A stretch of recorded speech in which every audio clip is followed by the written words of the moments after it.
true because RTO, RPO, as you rightly said, the board looks at what is the value that we are driving if the failure happens, and what is the impact that is. Again, it is all numbers. Now, as you Right. rightly said, they talk in numbers. What is the time that we are losing? What is the amount of data we will be Exactly. losing?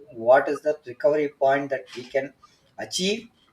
And what is the recovery time objective that we can get is what we are saying, and that those two pointers are very crucial.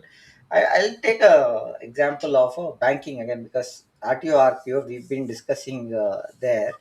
We were doing a three-way DR implementation for a bank, major bank, and our RTO RPO was the near site should be instant.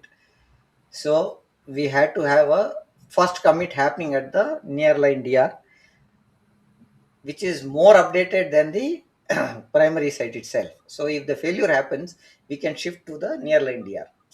Then we had about 2 hours gap, 15 minutes gap from the DR nearline DR to the DR site. So when RBI mandated that every bank should have a three-way DR implementation, this is the first step that we started looking at, and we started testing. There was one scenario we were not able to achieve that.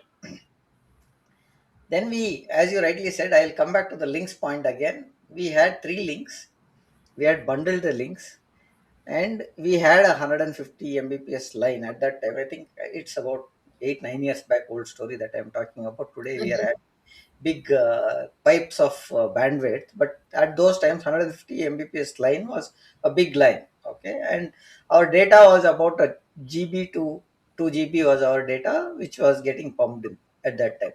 So when we looked at why data is not going from the nearline DR to the DR site, we Mhm. found there was a gap in the bandwidth that we had. Bandwidth we had 150 Mbps, but it was a capped bandwidth which nobody looked at it. So when we looked at bringing the vendor and we asked him, we have 50 Mbps, why it is not going beyond this threshold?